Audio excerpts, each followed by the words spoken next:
सनातन धर्म में गुण और ज्ञान का बहुत महत्व है। ज्ञान अलग है और गुण अलग है। ज्ञान तो शिक्षा से आता है, लेकिन गुण है वो पारंपरिक एक हेरिटेज है। जैसे देखिएगा, जो लोहार का पुत्र है, गांव में जो लोहारगिरी करता है, उसका बच्चा जो थोड़ा बहुत लोहारगिरी जानता है, बढ़ई का लड़का है तो बढ़ई का लड़का जाता है। गांव में बोलते हैं जो कायस्थ का लड़का है, पहले कायस्थ से पढ़ता था तो जो लिखना पढ़ना जानता है, शिक्षित है। जो किसान का लड़का है, जो ग्वाला का लड़का है, वो बहुत गौपालन अच्छा करता है, खेती अच्छा करता है। ये हमारी बहुत दिन से परंपरा है। अब सब चीज़ में तकनीकी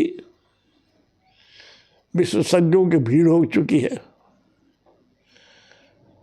ये परंपरा प्राय समाप्त है।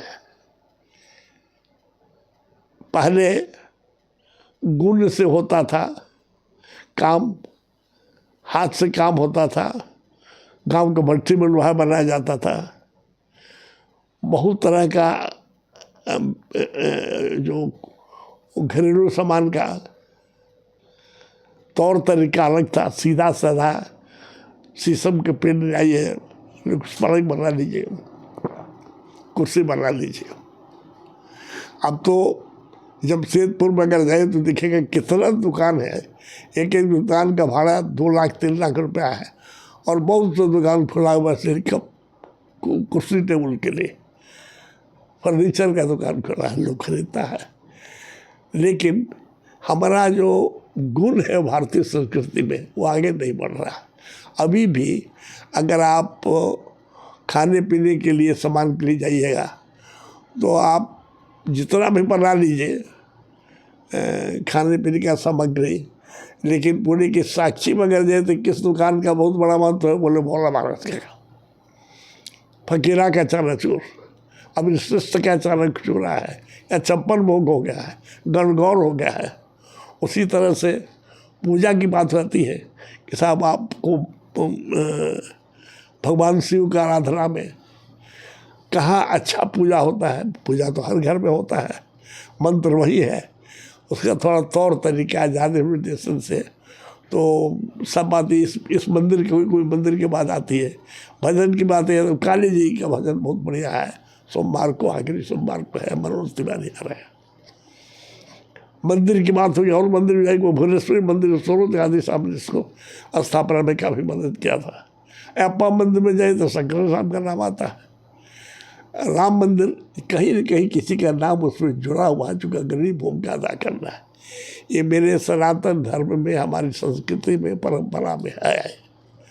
कोई अच्छा सेवक है, कोई ऐसा आदमी है जो अपने धन का, अपने श्रम का अच्छा भाग जो अभावग्रस्त लोग हैं उन पर खर्च करता है, उस आदमी को उस मोहल्ले में जाना जाता है। अगर किसी तरह का मदद चाहिए तो उसी आदमी के पास जाइए, आपको मदद कर देगा। नाम हम बहुत इस पर नहीं लेंगे, लेकिन है कि साहब इस सेवा में उस आदमी के पास जाइए, काम करिए, जैसे गांव में होता था। हम लोग को समाज की आवश्यकता अभी है कि हम अपनी परंपरा से आदमी को जोड़ करके रखें।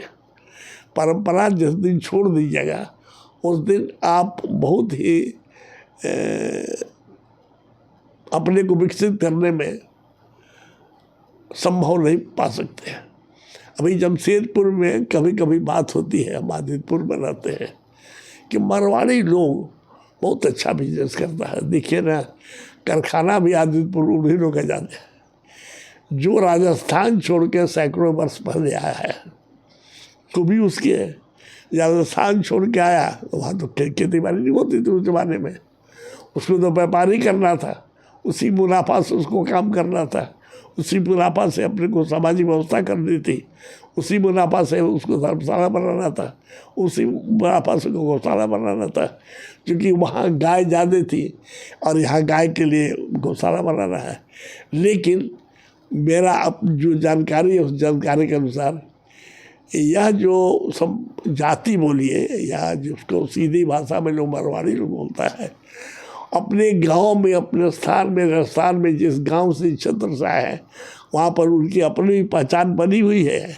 वहाँ कुछ मंदिर, कुछ शिवालय, कुछ धर्मशाला, कुछ स्कूल स्थापित किया, कुछ घर बना है कि हम लोग जाते हैं बराबर। वो अगर उसी परंपरा को कायम रखिएगा तो हमारी संस्कृति है, हमारी परंपरा है, हमेशा कायम रहेगी।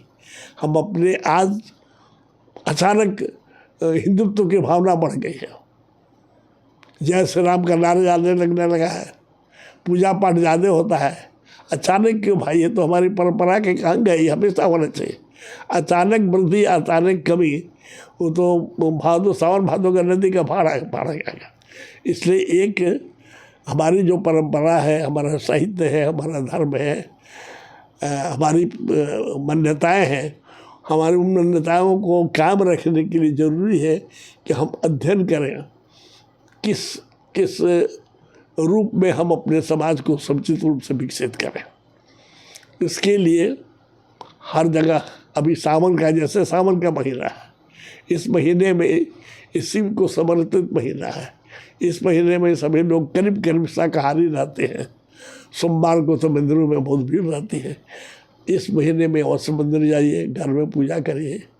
और इसी महीने के अंत में रक्षाबंधन है, जो हमारी परंपरा के अनुसार बहनें अपने भाई के कलाई पर रक्षा बांधती है, उसके उज्ज्वल भविष्य के लिए, उसके रक्षा के लिए। और उसके एवज में बोलिए कि भाई भी अपने बहन की रक्षा का वादा करता है। ऐसी हमारी परंपरा है, उसको बांधे न बोले, ये तो यादगार है एक तरह का।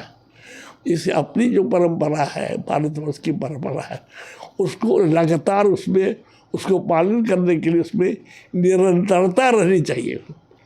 निरंतरता रहेगा तो हमारी संस्कृति हमारा बढ़ता रहेगा। अदरवाइज कहीं न कहीं से हमको धमकी भी मिलती आएगी। अभी देखते हैं ट्रंप साहब की धमकी आ रहा है, उन धमकी से कुछ होने वाला नहीं है। हालांकि हम कृषि में भारतवर्ष के प्रधानमंत्री का या भारत सरकार का डिसीजन है कि हम सब जगह यहाँ पे साथ हाथ मिला सकते हैं, लेकिन कृषि या गौपालन में, कृषि के विकास में हम आपसे किसी तरह का समझौता नहीं करें। हमारी परंपरा है, हमारा बीज है। गांव में अभी बीज जो खेत में किसान देखता है खेत में अच्छा धान है, उसी धान को बीज में रखता है, अक्का मक्के उसका बीज रखता था। जिस वातावरण में वो धान लगाया है, मक्का लगाया है, उसी वातावरण में उसका रखा हुआ बीज रखता है तो कम खाद में भी उसमें उपज जाते होता है। आज जो बीज आ रहा है बाज़ार में वो तो एक आर्टिफिशियल तरीके से उसको डेवलप किया गया है। और डेवलप करने में उसमें लिखा हुआ रहता है कि मिट्टी में क्या लगाइएगा, कैसे बोइएगा, कैसे करिएगा। उतना सावधानी, उतनी प्रक्रिया करना छोटे किसान के लिए पॉसिबल नहीं है। इसलिए उसमें आप तो फसल हो सकता है कहीं ज़्यादा हो जाए, लेकिन उससे स्वाद नहीं है, क्योंकि वो जैविक खाद पर नहीं बल्कि आपको रासायनिक खाद पर, जो कृत्रिम खाद पर आधारित उसको विकसित किया गया है। स्वास्थ्य के लिए, हमारे उज्जवल भविष्य के लिए, हमारी परंपरा को रखते हुए हमारी रक्षा के लिए ज़रूरी है कि हम आपको जैसे बीज अपना जाते हैं उसी तरह से अपने बच्चों को, बच्चियों को शुरू से, आरंभ से ही लालन पालन में भारतीय संस्कृति को, संस्कार को ज़्यादा समय दें, ज़्यादा बढ़ावा दें।